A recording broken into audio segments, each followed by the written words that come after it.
Hello guys, that's my third blog અને ઉપરકોટનો આ last video છે.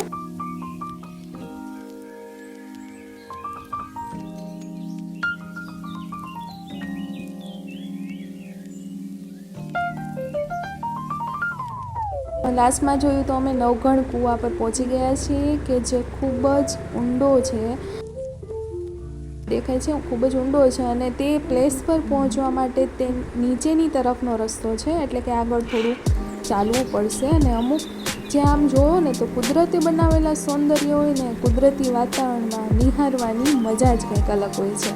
એટલે ચારે તરફ વરસાદી સિઝનના કારણે એટલી ગ્રીનરી થઈ ગઈ છે ને કે મન એકદમ શાંત થઈ જાય. એ કોઈ પણ જાતના વિચારોથી દૂર એકદમ કુદરતમાં આપણે ખોવાઈ જઈએ છીએ. એકદમ એટલું મસ્ત એટમોસ્ફિયર થઈ ગયું છે અને કુદરતનો નજારો જોવાની ખૂબ જ મજા પડે છે. સામેનો નજારો જોવો એટલે વિડીયોમાં તમને મસ્ત લાગે, પણ એના કરતાં નજારો જુઓ તમે, પણ જે આપણે એના કરતાં નજરે જે જોયેલો હોય ને એની ફિલિંગ્સ કંઈક અલગ જ આવે. જો આ એક ગિરનારનો નજારો જુઓ તમે, વાહ! અહીંયા એક કાફેટેરિયા છે ને મસ્ત એવો ગાર્ડન છે જે ફરવાની ખૂબ જ મજા આવે. આ છે અડીકડી વાવ, જે અત્યારે બંધ હતી, ખબર નહીં પણ અમુક કારણસર છે એ બંધ હતી, કદાચ કન્સ્ટ્રક્શન ચાલુ હશે અંદર. અડીકડી વાવ પાછળની એક હિસ્ટ્રી કંઈક એવી છે કે એમ કહેવાય છે કે આ વાવનું ખોદકામ કરતા હોય તો પણ ક્યાંય પાણી આવતું નહોતું, તો કોઈ રાજા પુરોહિત હતા, એણે 2 છોકરીઓ કે જે રાજાશાહીની 2 છોકરીઓ હતી, એનું નામ અને અનમેરિડ હતી, જેનું નામ અડી અને કડી હતું, અને એનું બલિદાન આપવામાં આવ્યું અને પછી એમાં પાણી આવ્યું. તો વાત સાંભળીને થોડુંક દુઃખ થાય, પણ આવી જ કંઈક એની હિસ્ટ્રી છે. હવે અહીંયાથી ગિરનારનો એકવાર તમે નજારો જુઓ નજીકથી જઈને, કે પાછળની બાજુ જે ગિરનારની તરફની સાઈડ છે એ બાજુના દ્રશ્યો તમે જુઓ એકવાર.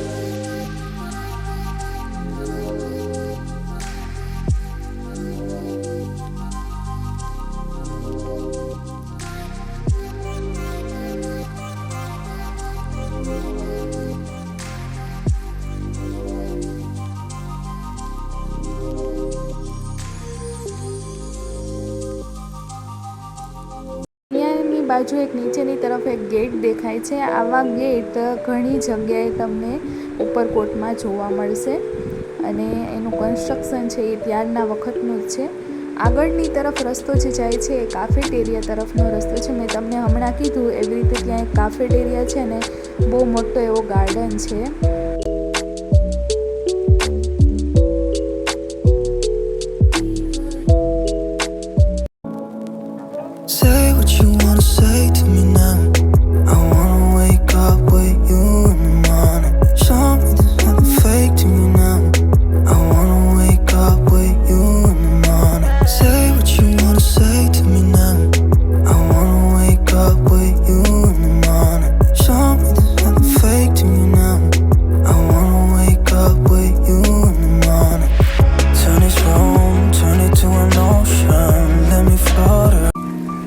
જ્ઞાનભાઈને થોડીક ચાલવામાં તકલીફ તો થતી હતી.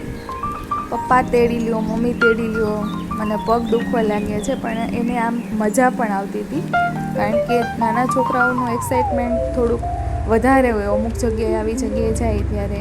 તો ફાઇનલી એના પપ્પાએ એને તેડી લીધો છે કારણ કે એ થાકી ગયો તો આમ પણ ચાલીને, એટલે થોડી વાર એને તેડી લીધો છે.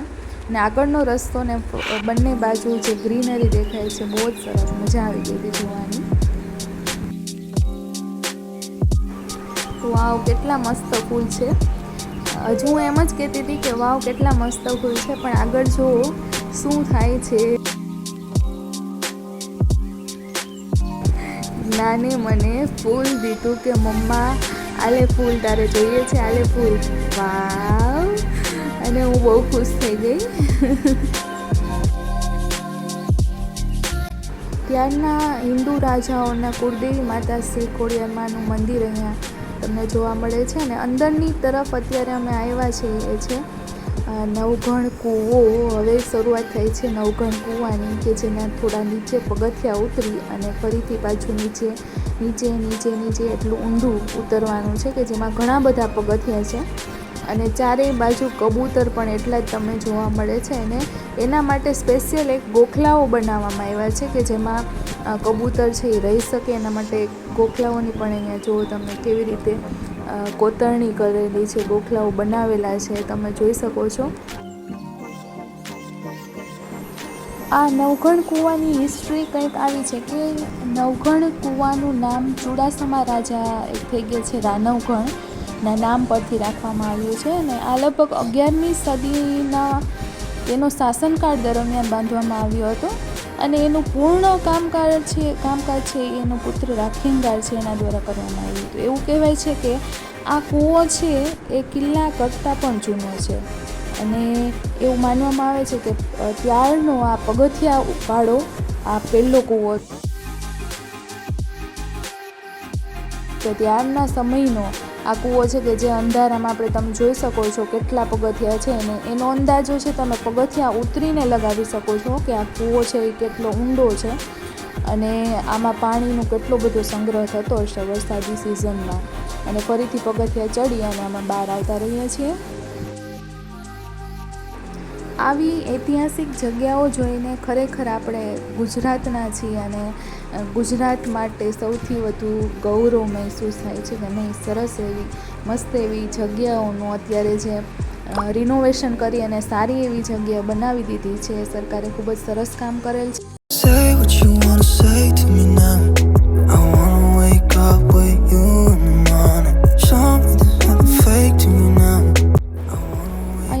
ચૂના ભઠ્ઠી તરીકે ઓળખાય છે, એવી રીતે અહીંયા લખેલું છે કે આ ચૂના ભઠ્ઠી તરીકે ઓળખાય છે. રિયલમાં આનું શું કામ છે એ હજી સુધી બહુ ખબર પડી નથી કે ચૂના ભઠ્ઠીમાં ચૂનાને દળવા માટે ઉપયોગ થાય છે, ચૂનાની જે અસ્તર લગાવતા દિવાલોમાં એના માટે યુઝ થાય છે કે પછી અનાજ માટે ઉપયોગ થતો, એનું કોઈ પણ અત્યારે હજી સુધી બરાબર પ્રોપર મળેલ નથી માહિતી.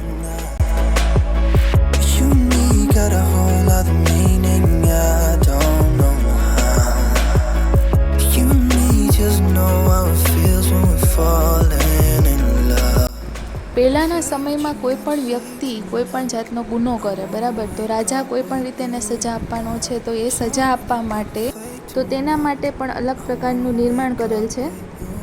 એ એક ધક્કાબારી મૂકેલી છે. કે ધક્કાબારી છે એનું કામ શું છે, તો કે ધક્કાબારી એ કોઈ પણ ગુનેગાર છે તેને રાખવામાં આવે અને ત્યાંથી એનો ધક્કો આપવામાં આવતો અને ત્યાંથી એ સીધો ખાઈમાં પહોંચી જતો. આવી રીતે અહીં ગુનેગારોને સજા આપવામાં આવતી હતી.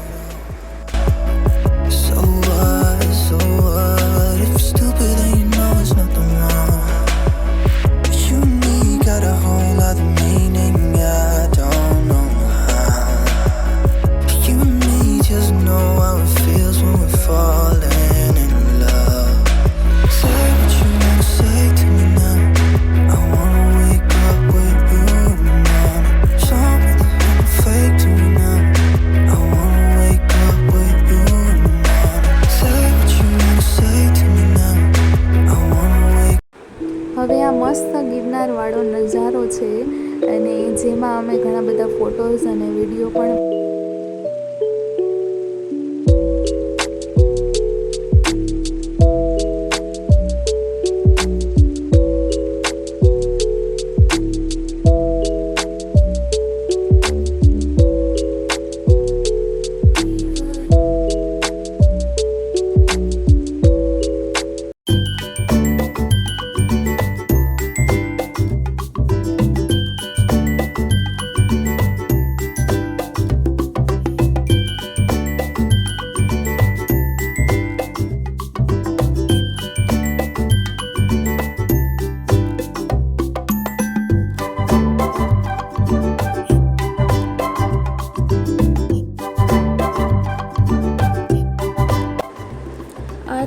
જોવા મળે છે તેનું નામ છે નવાબી તળાવ, અને જે નવાબ રસૂલ ખાને બંધાવેલું છે. જૂનાગઢની જનતાને પૂરતું પાણી મળી રહે તે માટે ઉપરકોટના જિલ્લામાં બનાવેલું આ સૌથી મોટું તળાવ હતું, કે જેના લીધે આ બધું જ પાણી છે એ અહીંયા સંગ્રહ થાય. વરસાદનું હોય અને ગિરનાર કે પર્વતોમાંથી જે પાણી આવે છે એ બધું જ પાણી અહીંયા સંગ્રહ થાય, અને જૂનાગઢની જનતાને અહીંયાથી જ બધું પાણી પૂરું પાડવામાં આવેલું હતું. એટલે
જ્ઞાનને જે જોઈએ છે મળી ગયું છે. હિંચકા અને બાળકો માટેની જે લસરપટ્ટીઓ, જે બાળકોનો ગાર્ડન છે એને મળી ગયો છે, એટલે અમે ત્યાં જઈએ છીએ. અને વચ્ચે એક સંગ્રહાલય છે કે જ્યાં જૂની વસ્તુઓ છે એ સંગ્રહ કરીને રાખવામાં આવેલી છે. અહીંયા તમને લખેલું છે કે હા જો પુરાતત્વીય અવશેષો અહીંયા રાખવામાં આવેલા છે. અને હવે જો ગાર્ડન આવી રીતે લસરપટ્ટી અને એ બધું મળી ગયું છે એટલે ભાઈને તો મજા પડી ગઈ. અને જો એની એક્સાઇટમેન્ટ જો તમે કેટલો એક્સાઇટેડ છે.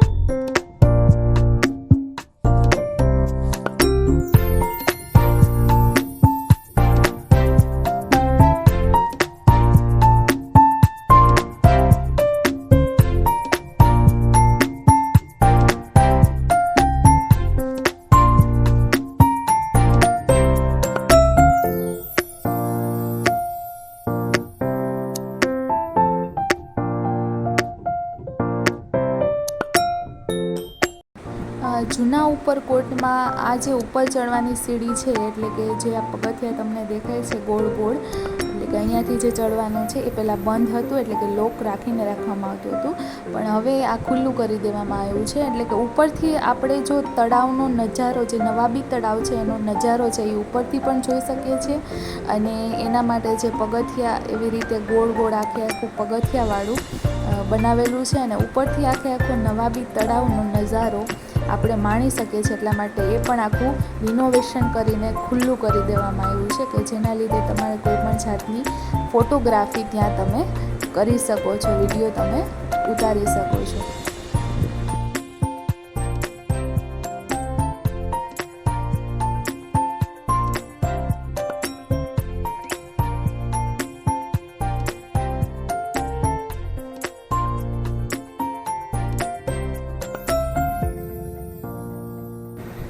તો બસ હવે અમારા ઉપરકોટની મુસાફરી અહીંયા પૂરી થઈ છે અને આ લાસ્ટમાં જ્યાંથી આપણે એન્ટર થયા હતા એ તોરણ છે, જે ઐતિહાસિક ફોનની વાત કરી હતી જે આગલા વ્લોગમાં છે.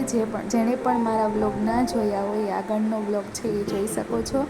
અને વ્લોગ છે એની મેં શરૂઆત કરી છે, એટલા માટે કંઈ પણ ભૂલ થાય તો મને માફ કરજો. અને thank you guys so much. Please like, share and subscribe કરવાનું ભૂલતા નહીં મારી ચેનલને. C you soon guys. હવે પાછા નેક્સ્ટ વ્લોગમાં મળશું. Bye bye. C you soon.